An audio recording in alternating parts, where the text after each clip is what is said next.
Hey folks, Jimmy here, aka Palette of the Dead. Welcome back to the channel and welcome to the latest issue of Warhammer 40k Combat Patrol magazine. Now, as per usual with all these videos, if you like them, hit that like button, subscribe if you haven't subscribed already, and of course, drop me a comment down below. I love hearing about from you guys. It goes a massive way to helping out the channel too. Now, this week, obviously, we are on issue 34 of good old Combat Patrol.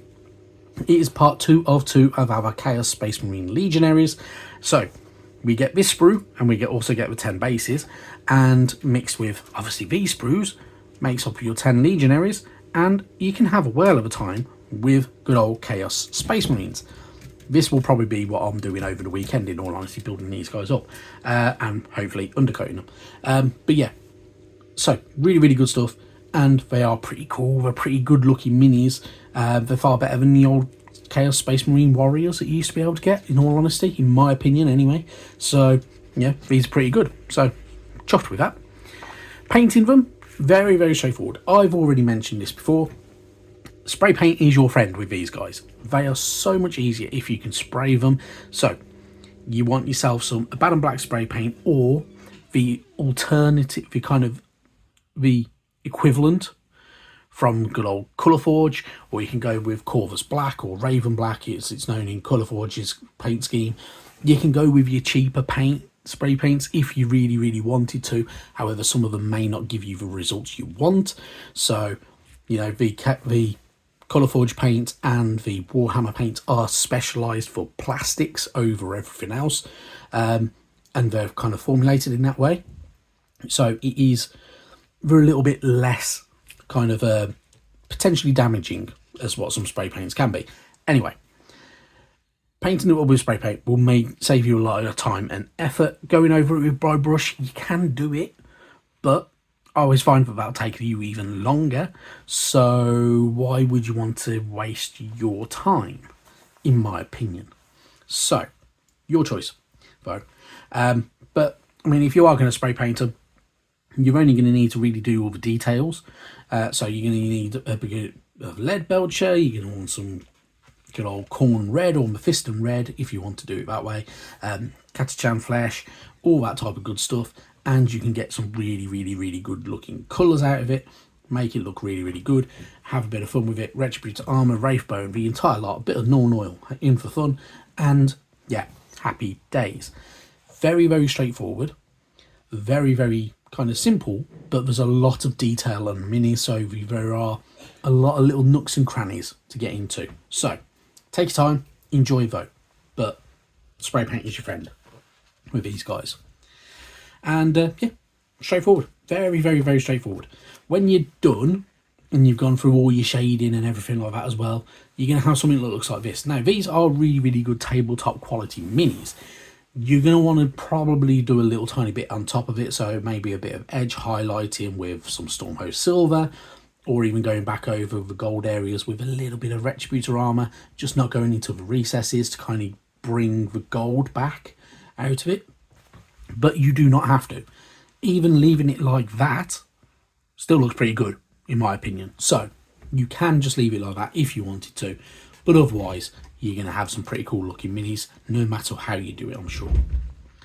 Then we move on. We have a read section all to do with 13 Black Crusades. So Black Crusades are horrifying incursions of the Chaos Space Marines into the Imperium.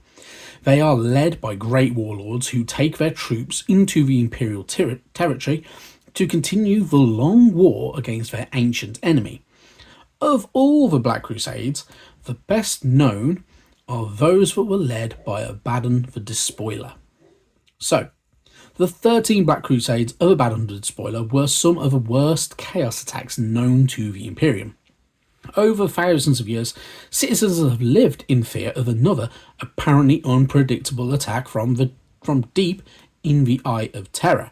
However, these were not poorly coordinated raids that many took them for, and the Imperium had misunderstood the genius behind Abaddon's plans. So, you get a nice bit about the information about the Crusades of Abaddon the Despoiler and how he sought to bring wreck and ruin to the Imperium of Man, and you also get some Imperial dates as well, so you get the timeline. So the First Crusade all the way up to the 13th. Now, obviously, this is a bad ended spoiler. He has not been killed, so, or at least I don't believe he has by the storyline. So, there is always a chance he will be back for a 14th Crusade, which is always very, very possible with good old Warhammer. They may bring back some characters, and they may kind of go down the route of chaos again at some point soon. So, yeah, it's generally the way they go. Anyway, moving on, you get a bit of information about Khorne. So Khorne is one of the ancient chaos gods, a being of endless malice who is worshipped by many followers. Khorne is known by many names. To some, he is the blood god. To others, he is the lord of battle. But whatever the title he is honoured with, the name becomes synonymous with death, rage and bloodshed. Khorne is nothing but a being of pure violence, pure wrath and violence, should I say, and it matters not whether it is his foes or his followers whose lifeblood is spilled to feed his unquenchable thirst and lust for death and battle. So very much like good old the Age of Sigmar version, of course, of Khorne. That is all he's about. He is about war, blood, slaughter, battle, and stuff like that. So, they do tend to like their melee weapons a little bit more over their shooting weapons, and yeah, more praise to them. So really good stuff. It's always good to read a bit more about the Chaos Gods as well, just to know what you're dealing with. So you get a bit more information as well. So you get information about Scarbrand, skull altars, which can be found in certain areas, blood crushers and skull cannons. Now, some of these are not just for good old Warhammer 40k. Some of these units can also be converted can be utilised within good old Warhammer Age of Sigmar and vice versa as well, especially things like demons. So for instance, if you get the good old blood letters or anything like that, they can be used in both 40k and Age of Sigmar, and you can use them in good old Warhammer the Old World because they exist in all of them, although Old World at the moment isn't really kind of messing around with chaos too much in terms of demons and the demon incursions. It's all about the humans and the kind of human cost of life within the good old Old World. Anyway, moving on from there, we get more of a core rule. So this is all to do with your weapon abilities. So whether it's assault, pistol, rapid fire, torrent, whether it can ignore cover, whether it's twin linked, a lance, and all that good stuff you get to learn about, which is always really good fun. Because some weapons have additional abilities in their profiles. So often these are unique to those weapons and are written out in full, but others are common to many weapons and may only be referenced by name on the weapon's profile itself. Some of the notable examples are here. So the pistol, the assault, rapid fire, twin linked and such like that. Those are your core rules. You're going to want to keep an eye on these because these will come in handy later on. So when you're playing games, so if you've got a twin linked good old las cannon or something like that, maybe you're going to want to know that that is a twin linked weapon and that it has kind of a different attack profile and stuff like that. So for instance, weapons with twin linked in their profile are known as twin linked weapons. Each time an attack is made with such a weapon, you can re-roll that attack's wound roll. So you get a little bit of information about that. Weapons with assault, for instance, in their profile are known as assault weapons. If a unit that advanced this turn contains any models equipped with assault weapons, it is still eligible to shoot in that turn's shooting phase, even though it has advanced as well, where some weapons can't do that. So pretty cool stuff, and you get a good bit of information, and it's definitely worth remembering for all them different types of weapons. Then obviously you've got your melter, heavy, precision, blast, indirect fire, and much more. So really cool stuff there. And even better, we get some nice little bit of artwork to do with the different type of weapons, whether it's lightning claws for force weapons, things like this stave there, for flamers, good old Starty shotgun, the sniper rifle. For instance, if you've got any of the eliminators, if you bought like Imperium magazine, you may have eliminators and they carry them sniper rifles. Whether they've got melter guns, a missile launcher, because everybody loves a missile launcher, plasma pistol, plasma gun, heavy bolters, and such like that. So really, really cool stuff, and it's always good to see those weapon profiles as well.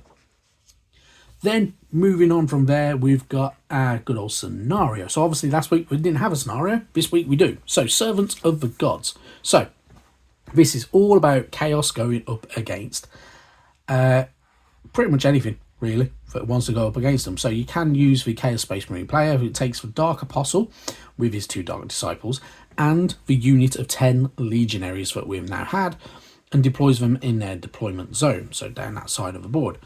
Then the opposition player takes the indicated troops, should I say? Bleh, when I was going to almost said identical, and deploys them in their zone. And it's basically, smashy, nice time. Have a bit of fun with it, enjoy yourself, blast the hell out of each other. If you are, for instance, going to take the good old Space Marines, you can do. So you can take those with it. So you get a bit of victory for Khorne if they can kill off your good old Librarian and such like that. Slaanesh wins if it kills your Farseer and the Guardians. The Nurgle wins if it manages to kill the Tyranids.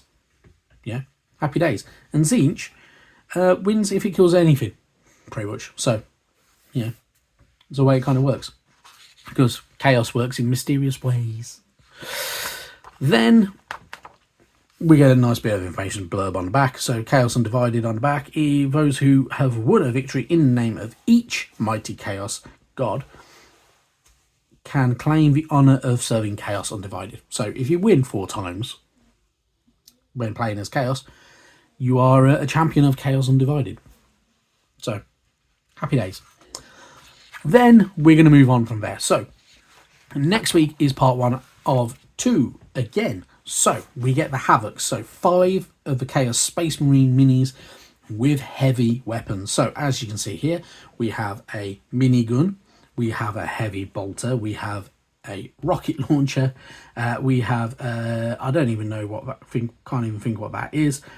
And we also have our guy with his plasma gun. So, pretty cool stuff. We're going to get it spread over 2 issues, which is a bit annoying sometimes. It is a little bit disappointing, but it'll be really, really cool. So, happy days. Some really, really good stuff there. Talking of good stuff, though, as per usual, if you're looking out for any good old Warhammer goodies or anything like that, check out my affiliate links down in the comments below. There's one for Wayland Games and there's one for good old Element Games. They sell Warhammer stuff cheaper than good old GW do, so it's worth having a nosy into them if you're going to buy some bits and pieces, if you need new brushes, paints, minis, if you want to try something different, if you want to go for, I don't know, Dungeon Saga Origins or the Halo Flashpoint game or anything like that, worth having a nosy for. Talking of games, though, there are some new ones coming up, which I must admit I'm really, really looking forward to and could be really cool, and I can't wait to see the minis. One, good old, the new Gundam Assemble minis game. Should be really, really cool. It could be really good. It is Gundam minis, kind of GW heroic size, so a lot smaller, and it's a skirmish game. And then there's going to be a new Assassin's Creed game, which could be really, really good, which is going on to Kickstarter from Mantic Games in the near future. So definitely worth having a nosy for. Anyway, that is enough talk from me. Thank you very much for watching. And yeah, I'll see you sometime soon. Bye-bye now.